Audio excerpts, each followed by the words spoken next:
राजकुमारी चंद्रलेखा शारीरिक सुंदरता से कहीं अधिक उसका अड़ियल स्वभाव उसे अलग बनाता था। वह न तो किसी की बात मानती थी, न ही किसी के सामने झुकती थी। वह धनुष बाण से निशाना ऐसा लगाती थी कि शत्रु उसका नाम सुनते ही कांप उठते थे। लेकिन उसका यह अड़ियल स्वभाव राजा चंद्रसेन के लिए एक चिंता का कारण बन गया था। राजा चंद्रसेन की एकमात्र इच्छा थी कि उनकी बेटी की शादी हो जाए। वह चाहते थे कि कोई योग्य वर चंद्रलेखा का हाथ थामे, जो न केवल उसकी सुंदरता की कद्र करे बल्कि उसके अड़ियल स्वभाव को भी संभाल सके। लेकिन चंद्रलेखा कोई साधारण राजकुमारी नहीं थी। उसने अपने स्वयंवर के लिए एक ऐसी शर्त रखी थी जिसे सुनकर बड़े बड़े योद्धाओं के पसीने छूट जाते थे। स्वयंवर का दिन आया। मंच पर चंद्रलेखा ने अपने कठोर स्वर में घोषणा की, जो भी मुझसे विवाह करना चाहता है उसे अपनी वीरता और लालच की परीक्षा देनी होगी। उसे बोलते झरने के नीचे छिपे खजाने को लाना होगा। लेकिन यह कोई साधारण खजाना नहीं है और न ही यह राह आसान होगी। इसमें तुम्हारी जान भी जा सकती है। सभा में सन्नाटा छा गया। बोलता झरना, यह नाम सुनते ही लोगों के चेहरों पर भय की परछाई मंडराने लगी। यह झरना चंद्रगढ़ और पड़ोसी राज्य विजयनगर की सीमा पर स्थित था। ऊंचे पहाड़ों से नीचे गिरती पानी की मोटी धारा इतनी शक्तिशाली थी कि उसकी गर्जना मीलों तक सुनाई देती थी। लेकिन यह कोई सामान्य जलप्रपात नहीं था। कहा जाता था कि इसके पानी में एक अलौकिक शक्ति बसती थी, एक ऐसी शक्ति जो सत्य और असत्य को परख सकती थी। इसके नीचे छिपा खजाना केवल वही प्राप्त कर सकता था जो निडर हो, सत्य का पुजारी हो और अपने हृदय में शुद्ध भावनाएं रखता हो। झरना वहां आने वाले लोगों से सवाल पूछता था, जो झूठ बोलता उसे डुबो देता था। कई राजकुमार और योद्धा इस खजाने की खोज में गए थे, कुछ अपनी वीरता का प्रदर्शन करने के लिए तो कुछ धन के लालच में। लेकिन झरने के सवाल इतने जटिल थे कि वहां से आज तक कोई वापस नहीं आ पाया। लोग उसकी गहराई में समा जाते थे। कोई भी उस खजाने को नहीं ला सका था। बस उसकी मृत्यु की खबर आती थी। राजा चंद्रसेन की चिंता बढ़ती जा रही थी। उनकी बेटी की यह अड़ियल शर्त अब राज्य की प्रतिष्ठा पर सवाल बन चुकी थी। उन्होंने कई बार चंद्रलेखा को समझाने की कोशिश की, बेटी यह शर्त बहुत कठिन है। कोई न कोई ऐसा भी हो सकता है जो तुम्हारे योग्य हो, लेकिन यह खजाना लाना उसके बस में न हो। लेकिन चंद्रलेखा अपने निर्णय पर अडिग थी। वह हंसते हुए कहती, पिताजी अगर कोई मेरे योग्य है तो वह इस शर्त को पूरा करेगा, और अगर नहीं कर सकता तो वह मेरे साथ रहने का हकदार ही नहीं है। इसी बीच विजयनगर के सम्राट विक्रमादित्य की ख्याति चारों ओर फैल रही थी। एक दिन वह अपने सफेद घोड़े पर सवार होकर जंगल में शिकार के लिए निकले। शिकार खेलते खेलते वह इतना आगे निकल गए कि चंद्रगढ़ की सीमा के पास पहुंच गए। वहां उनकी मुलाकात चंद्रलेखा से हुई, जो अपने सैनिकों के साथ सीमा की रक्षा के लिए निकली थी। चंद्रलेखा ने उन्हें देखते ही कठोर स्वर में पूछा, कौन हो तुम जो मेरे राज्य की सीमा में घुस आए हो? विक्रमादित्य ने शांत भाव से अपना परिचय दिया, मैं विजयनगर का सम्राट विक्रमादित्य हूँ। यहाँ शिकार के लिए आया था और अनजाने में आपकी सीमा में प्रवेश कर गया। चंद्रलेखा ने उनकी ओर देखा। उसने विक्रमादित्य के बारे में सुना था, उनकी वीरता, उनका साहस और उनकी प्रजा के प्रति समर्पण। लेकिन उसका अड़ियल स्वभाव उसे शांत नहीं रहने देता था। वह व्यंग्य से मुस्कुराई और बोली, तो आप वही महान विक्रमादित्य हैं जिनके चर्चे हर ओर हैं। खैर, यहाँ शिकार करने की जगह नहीं है, अपने राज्य में लौट जाइए। विक्रमादित्य ने उसकी बात का कोई बुरा नहीं माना। वह मुस्कुराए और बोले, आपकी आज्ञा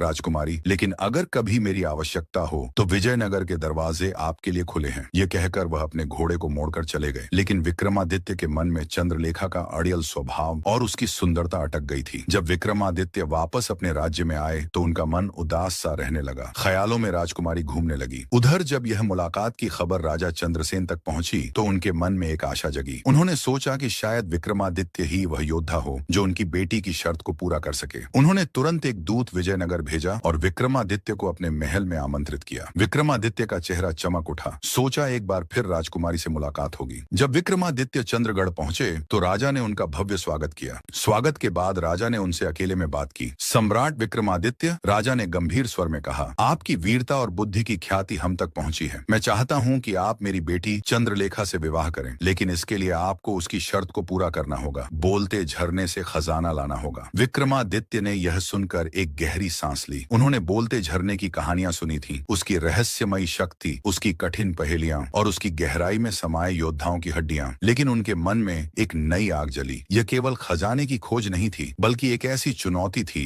जो उनके साहस और प्रेम की परीक्षा लेगी। उन्होंने राजा से कहा, मैं आपकी बात को सम्मान देता हूँ, मैं इस शर्त को पूरा करने की कोशिश करूंगा। जब यह बात चंद्रलेखा तक पहुंची तो वह जोर से हंसी। उसने विक्रमादित्य को अपने सामने बुलाया और तंज कसते हुए कहा, तो आप हैं वह महान योद्धा जो मेरी शर्त को पूरा करने आए हैं? सुन लीजिए सम्राट, ऐसा कोई पैदा ही नहीं हुआ जो यह खजाना ला सके। आप भी उन मूर्खों की तरह अपनी जान गंवाकर ही मानेंगे। मेरे पिता को जो सपने दिख रहे हैं उन्हें भूल जाइए। उसकी आंखों में चुनौती थी और उसके शब्दों में कटाक्ष था। विक्रमादित्य ने उसकी बात सुनी, लेकिन उनके चेहरे पर वही शांत मुस्कान थी। उन्होंने कहा, राजकुमारी, आपकी शर्त को मैं चुनौती के रूप में स्वीकार करता हूँ। यह खजाना लाना मेरे लिए केवल एक परीक्षा नहीं, बल्कि आपके विश्वास को जीतने का अवसर है। मैं कल सूर्योदय के साथ निकलूंगा। यह कहकर वह चले गए और चंद्रलेखा के मन में एक अजीब सी बेचैनी छा गई। वह सोचने लगी, क्या यह वाकई से पूरा कर पाएगा? नहीं, यह भी बाकियों की तरह हार जाएगा। अगले दिन सूर्योदय के साथ ही विक्रमादित्य अपने विश्वास पात्र घोड़े पर सवार होकर निकल पड़े। उनके साथ केवल उनकी तलवार, उनका धनुष और उनका अडिग साहस था। जंगल के बीच से गुजरते हुए उन्हें कई संकेत मिले, लेकिन विक्रमादित्य का मन स्थिर था। उनकी आंखों में चंद्रलेखा का वह व्यंग्यात्मक चेहरा था और उनके हृदय में एक संकल्प था कि वे इस चुनौती को पार करेंगे। एक काला हिरण उनके सामने से तेजी से भागा, मानो उन्हें रोकना चाहता हो। फिर एक बूढ़ा साधु रास्ते में मिला, जिसने कांपते स्वर में कहा, राजन, वहां मत जाओ। वह झरना सत्य की कसौटी है और सत्य हमेशा आसान नहीं होता। कई वीर उसकी गहराई में समा गए हैं। विक्रमादित्य ने हाथ जोड़कर कहा, मैं सत्य से नहीं डरता। अगर यह मेरी परीक्षा है तो मैं इसे स्वीकार करता हूँ। कई घंटों की यात्रा के बाद वे बोलते झरने के पास पहुंचे। पहाड़ की चोटी से नीचे गिरता पानी इतना स्वच्छ था कि उसमें नीला आकाश और हरे जंगल का प्रतिबिंब साफ दिखाई देता था, लेकिन उसकी धारा में एक गहरी गूंज थी, मानो कोई प्राचीन आत्मा उसमें बसती हो। विक्रमादित्य ने अपने घोड़े को एक पेड़ से बांधा और धीरे धीरे झरने की ओर बढ़े। जैसे ही वे उसके सामने खड़े हुए, झरने से एक गंभीर आवाज गूंजी, राजा, क्या तुम सच में इस खजाने के योग्य हो? यह आवाज इतनी शक्तिशाली थी कि पास के पत्थर भी कांप उठे। विक्रमादित्य ने गहरी सांस ली और कहा, मैं यहाँ अपने साहस और प्रेम के लिए आया हूँ। मेरा उद्देश्य